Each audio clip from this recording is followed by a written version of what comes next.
ជំរាបសួរនឹងសួស្តីពុកម៉ែបងប្អូនទាំងអស់គ្នាថ្ងៃនេះដែរខ្ញុំខ្ញុំមកតពីអំពីប្រវត្តិសាស្ត្រកាលពីភាគមុនហើយខ្ញុំមានចម្ងល់យ៉ាងច្រើនចំពោះព្រះបាទយក្សសាវរ្ម័នហើយខ្ញុំក៏ថ្ងៃនេះដែរខ្ញុំក៏បានឲ្យលោកគ្រូមកស្រាវចម្ងល់លោកគ្រូខ្ញុំមានសំណួរសួរលោកគ្រូថាតើក្នុងរជ្ជកាលរបស់ព្រះបាទយក្សសាវរ្ម័នហ្នឹងទ្រង់មានស្នាដៃអីគេខ្លះអញ្ចឹងមុននឹងឆ្លើយសំណួរបងអូនមួយនេះយើងត្រូវរំលឹករឿងដើមសិនឥឡូវលោកគ្រូសួរទៅលើសោភ័ណ្ឌព្រះបាទយក្សសាវរ្ម័នទី1ព្រះអង្គជាបុត្ររបស់ក្សត្រអង្គណាជ័យវរ្ម័នទី3ត្រឹមត្រូវអត់ជ័យវរ្ម័នទី3ត្រឹមត្រូវអត់ត្រូវត្រឹមត្រូវត្រឹមត្រូវផ្ទះដៃអត់ត្រឹមត្រូវទេកូនបានកញ្ញអាចជាបុត្ររបស់អង្គណាជ័យវរ្ម័នទី2ជ័យវរ្ម័នទី2សួរម្ដងទីសំណួរតើយក្សសាវរ្ម័នទី1គឺជាបុត្ររបស់ក្សត្រអង្គណាព្រះបាទជ័យវរ្ម័នទី2ចប់ឥន្ទ្រវរ្ម័នទី1បាទឥន្ទ្រវរ្ម័នទី1បាទពិតជាត្រឹមត្រូវពិតជាឆ្លើយខុសមែន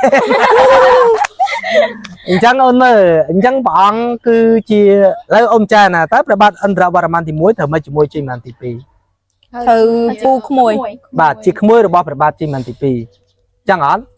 ចឹងហើយជួយជ័យវរ្ម័នទី3ត្រូវមកជាមួយព្រះបាទឥន្ទ្រវរ្ម័នទី1ត្រូវជាកោជ័យវរ្ម័នទី3ត្រូវមកជាមួយនឹងឥន្ទ្រវរ្ម័នទី1បងប្អូនចំនួន1អញ្ចឹងអត់ប៉ុន្តែពេលដែលជ័យវរ្ម័នទី3សោយទីមង្គតគឺបែរទៅជាព្រះបាទឥន្ទ្រវរ្ម័នទី1ឡើងសោយរាជវិញអញ្ចឹងអត់មានតកោសតវង្សខាងផ្នែកជ័យវរ្ម័នទី3ឡើងសោយរាជទេគឺអំណាចទៅកាន់ឥន្ទ្រវរ្ម័នទី1វិញអញ្ចឹងពេលឥន្ទ្រវរ្ម័នទី1សោយទីមង្គតអំណាចធ្លាក់ទៅលើយក្សសាវរ្ម័នទី1ដែលជាបុត្រអញ្ចឹងសេចក្តីនិយាយរួមទៅ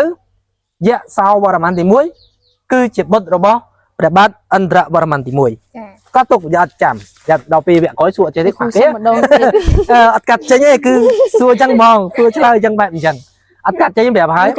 ចឹងយក្សសាវរ្ម័នទី1ព្រះបាទយក្សសាវរ្ម័នទី1ជាបុត្ររបស់ព្រះបាទឥន្ទ្រវរ្ម័នទី1អញ្ចឹងអាឆ្លើយខុសមិញគ្រូអត់កាត់ចោលខុសអីគេខ្មាស់ទេអាហ្នឹងអត់ចេះកាត់ទុកបាទអញ្ចឹងយើងត្រូវចាំថាព្រះបាទយក្សសាវរ្ម័នទី1ព្រះអង្គឡើងសោយរាជមកគឺរាងប្រទេសមានបញ្ហាបន្តិចតួចដែរប៉ុន្តែព្រះអង្គនឹងបានប្រកាសបានល្អអញ្ចឹងសរុបសេចក្តីមកព្រះបាទយក្សសាវរ្ម័នទី1ព្រះអង្គគឺជាបុត្ររបស់ព្រះបាទឥន្ទ្រវរ្ម័នទី1ហើយរាជដែលព្រះអង្គសោយរាជនឹងចាប់ពីឆ្នាំ889ដល់ឆ្នាំ900ណាឆ្នាំ900កប់ឆ្នាំទុកផងនៃគ្រិស្តសករាជតែពិតហេតុបរិសាសពេលខ្លះយើងដឹងសតវត្សល្អឆ្នាំពេលចន្លោះយើងជួការវាមិនអាចនឹងច្បាស់លាស់ជាមួយនឹងឆ្នាំទៀតប៉ុន្តែគេដឹងចន្លោះវាគេអាចគិតថាវាត្រឹមត្រូវហើយអញ្ចឹងព្រះបាទយក្សសាវរ្ម័នទី1ព្រះអង្គឡើងសោយរាជប៉ុន្តែព្រះអង្គសោយរាជនៅក្រុងណាតំបន់រលួសហើយបាទក្រុងតំបន់រលួសយើងឲ្យឈ្មោះថាក្រុងឈ្មោះអីសម័យយក្សសាក្រុងអីគេណាយក្សសាធរៈបរៈមែនទេនៅតំបន់រលួសហ្នឹងក្រុងឈ្មោះអីរាជនីឈ្មោះអីនៅហរិឡៃបាទភាសាពីមុនអញ្ចឹងយើងបានអានអញ្ចឹងក្រុងព្រះបាទឥន្ទ្រវរ្ម័នទី1ក៏នៅហរិឡៃតំបន់រលួសគឺភាសាបាគងតបុត្ររបស់ព្រះអង្គដែលឈ្មោះថាព្រះបាទយក្សសាវរ្ម័នទី1ហ្នឹងក៏នៅនឹងដែរប៉ុន្តែព្រះអង្គសោយរាជនៅបានយូរឯងបន្តមកព្រះអង្គនឹងបដូររាជធានីមកតំបន់បាខែងយល់ទេមកតំបន់បាខែងឥឡូវគ្រូរៀបរាប់ពីព្រះអង្គឡើងសោយរាជភ្លាមសិនចាំ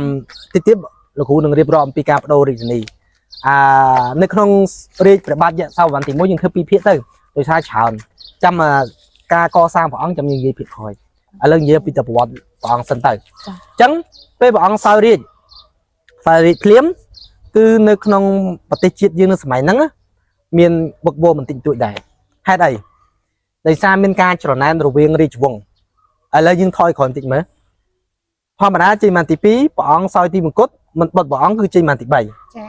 ប៉ុន្តែដល់ពេលជ័យវរ្ម័នទី3សោយទីមង្គតមិនមែនបុត្រខាងបុត្រឬក៏ខាងសតិវង្សរបស់ជ័យវរ្ម័នទី3សោយទេបែរទៅជាឥន្ទ្រវរ្ម័នទី1យល់អត់អញ្ចឹងវាមានបញ្ហាដូចឥឡូវឧបមាថាឥឡូវជាតាឧបមាឧទាហរណ៍សំទោសជាជ័យវរ្ម័នទី2យល់អត់អញ្ចឹងជាតាមានបុត្រមួយឈ្មោះថាសោភ័ណ្ឌអញ្ចឹងសោភ័ណ្ឌជាជ័យវរ្ម័នទី3ឡើងសោយរាជ Hả? Bây giờ phone số có tới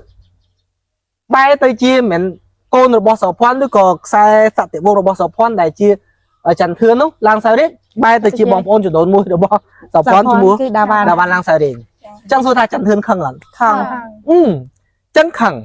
ចឹងដល់ពេលអន្តរបរមានទី1សល់ទី1គាត់ទៅចន្ទធឿនគឺឡើងបះបោខ្សែខាងណាខ្សែខាងជ័យមានទី3ចឹងអត់បាទខ្សែខាងជ័យមានទី3ចឹងឡើងបះបោចឹងបះបោនោះមានសង្គ្រាម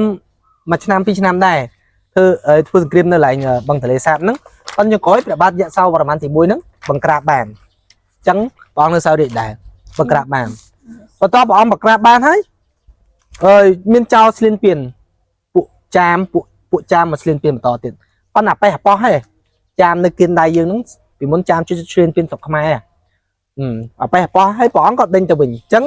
ព្រោះគាត់ថាព្រះអង្គឡើងសេរីភ្លាមព្រឹត្តិការណ៍សង្គ្រាមមានពីរព្រឹត្តិការណ៍សតិវង្សគ្នាឯងខាងផ្នែកជ័យមានទី3បាទប៉ុន្តែព្រះអង្គបង្ក្រាបបានតមកចាមលោកលុយបន្តិចតួចក៏ទៅវិញទៅអាហ្នឹងមួយបន្ទាប់ពីព្រះអង្គបានសោយរាជហើយព្រះអង្គក៏ចាប់ដើមបង្កើតនៅគេហៅបរាយមួយគេហៅថាយៈសោថដាកអូនស្គាល់បរាយអត់ ស្គាល់ បរាយហ្នឹងគឺកន្លែងដាក់ទឹកសម្រាប់ប្រជាកសិករធ្វើកសិកម្មសម័យមហានគរគឺប្រជាជនពឹងផ្អែកទៅលើកសិកម្មកាលណាមានទឹក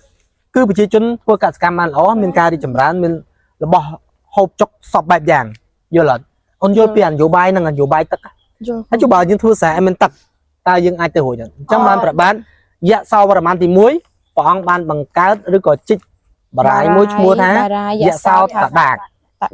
បាទយៈសោតដាកបរាយមានពីរយើងហ៊ានបានមានបរាយពីរកាន់អន្តរបរមានទី1ឈ្មោះបរាយគេ បារាយស្អីគេ អន្តដាក ហ្នឹង អន្តដាកដល់ពេលយៈសោប្រមាណទី1គឺបរាយ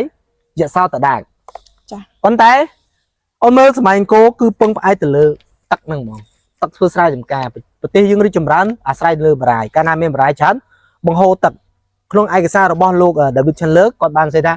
នៅសម័យនគរប្រជាជនខ្មែរធ្វើស្រែអាច3ដងទៅ4ដងហើយគេស្ទើរឆ្ងល់ថាគ្រូចាន់នេះមិនហ៊ាននិយាយអញ្ចឹងវាមិនដែរមិនតាន់មានឃើញរូអីគេមិនតាន់រកឃើញពូជស្រូវEA ហងមិនក៏បានអាចធ្វើស្រែបានថាមួយឆ្នាំ3ដងទៅ4ដងយើងមិនដឹងថាសម័យខ្មែរយើងសម័យមុនរកពូជនោះអត់បានជួបពេលចប់មហានគរសៀង3មហានគរយើងមិនបាត់បង់អារូបមន្តហ្នឹងអញ្ចឹងសម័យមហានគរយើងគិតថានឹងបានហើយឧទាហរណ៍អ្នកខ្លះថានៅប្រាសាទតាព្រំមិនក៏មានរូបដៃណូស័រហើយអ្នកខ្លះថាជ្រូកព្រៃប៉ុន្តែចំពោះគ្រូមិនមែនទេគឺដៃណូស័រមែនហើយនៅខ្មែរមិនរកមិនឃើញពួកខ្មែរយើងទៅជីកថ្មធ្វើប្រាសាទអញ្ចឹងរឿងឲ្យខ្មែរយើងមិនប្រទះឃើញផូស៊ីលហើយអត់អញ្ចឹងកន្លែងប្រាសាទតាព្រំហ្នឹងគឺជាដៃណូស័រហើយដៃណូស័រប្រភេទជើង4ហើយមើលប្រទេសយើងគឺជាប្រទេសមួយដែលមានផូស៊ីលរាប់លានឆ្នាំពួកអីបើនិយាយពីបុរេវត្តវិញប្រទេសយើងកើតតាំង4000ឆ្នាំមុនគ្រិស្តសករាជ4000ឆ្នាំបរិវត្តយើង4000ទៅ5000អញ្ចឹងទើបឲ្យមិនមែនផូស៊ីលហ្នឹងហើយខ្មែរយើងចូលចិត្តជីកថ្មទៅជ្រៅដើម្បីយកថ្មមកកសាងប្រាសាទអូខេកុំទៅវិញពីត្រឡប់មកវិញអញ្ចឹងពេលដែលព្រះអង្គបានបង្ក្រាបចលនាក្នុងប្រទេសឡើងសោយព្រាមព្រះអង្គចាប់ដើមបង្ក្រាបចប់អង្គចាប់បដូររាជធានីអ្នកនរគ្នាឲ្យបានជាប្របាទយៈសោប្រមាណទី1បដូររាជធានីពីហរិឡាយពីតំបន់រលួសហ្នឹងបាគងហ្នឹង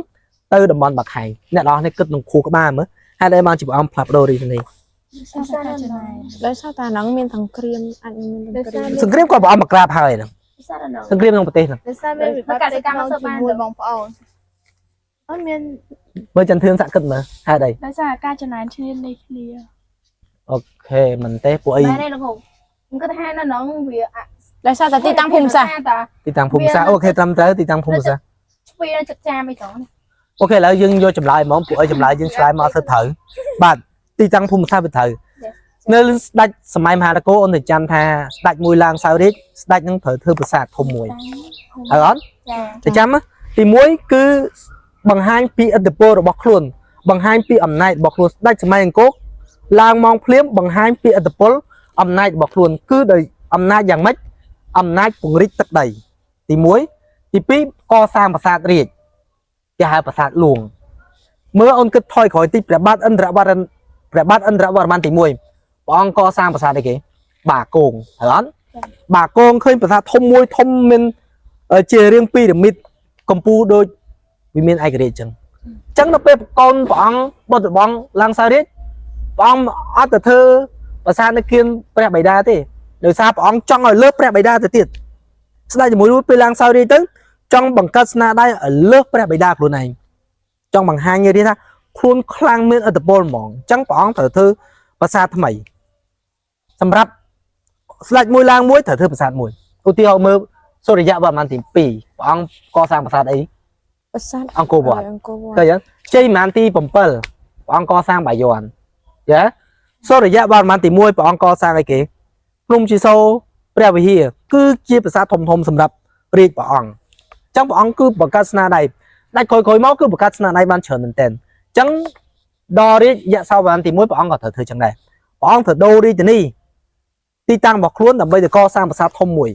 អញ្ចឹងព្រះអង្គដូរពីតំបន់រលួសប៉ុន្តែមិនឆ្ងាយពីគ្នាហ្មងបើគិតទៅប្រហែលជាមិនឆ្ងាយទេជីពីតំបន់រលួសបាគោនឹងមកដល់បាខែងប្រហែលជា1ម៉ោង2ម៉ោងជាងដល់ហងអញ្ចឹងវាអត់ឆ្ងាយពីគ្នាទេអញ្ចឹងព្រះអង្គបានផ្ទេររាជធានីពីតំបន់រលួសមកដល់តំបន់បាខែងហើយបង្កើតជាអង្គរទី1យល់ទេភ្នំបាខែងអាចជាតាទៅដល់ហើយមិនដែរស្អាតអត់ ស្អាតគូ បាទស្អាតមែនតើភ្នំបាខែងមានប៉មតប109 ពេលល្ងាចទៅខុនប្រាក់ ហើយកន្លែងហ្នឹងគឺជាកន្លែងដែលមើលឃើញព្រះអាទិត្យដ៏ស្រស់ស្អាតក្នុងមួយខែអញ្ចឹងសរុបសេចក្តីមកព្រះបាទយសោវរ្ម័នទី1គឺជាបុត្ររបស់អី ព្រះបាទ ឥន្ទ្រវរ្ម័នទី1ព្រះអង្គសោយរាជពី889ដល់ ដល់900 900ពេលព្រះអង្គសោយរាជមានភាពវឹកវរក្នុងប្រទេសបន្តិចបន្តួចដែរប៉ុន្តែព្រះអង្គប្រក្រាបបានបន្តមកព្រះអង្គក៏ផ្ទេររាជធានីពីតំបន់រលួសហារីឡៃទៅតំបន់ទៅភ្នំបាខែង ចា ទៅគេហៅតំបន់បាខែងតំបន់បាខែងហ្នឹងគឺមានភ្នំមួយនៅកណ្ដាលហើយមានភ្នំ2ទៀតចន្លោះភ្នំ2ទៀតគឺហៅភ្នំបោកហើយភ្នំក្រោមហើយវគ្គក្រោយយើងនិយាយពីភ្នំបោកភ្នំក្រោមប្រាសាទហ្នឹង មកក្នុង បាទហើយក៏ព្រះអង្គបង្កើតក្រុងមួយដោយខ្លួនឯងគឺឈ្មោះខ្លួនឯងហ្នឹងគឺឈ្មោះយសោធរៈបុរៈពេលព្រះអង្គផ្ទេរមកពីរលួស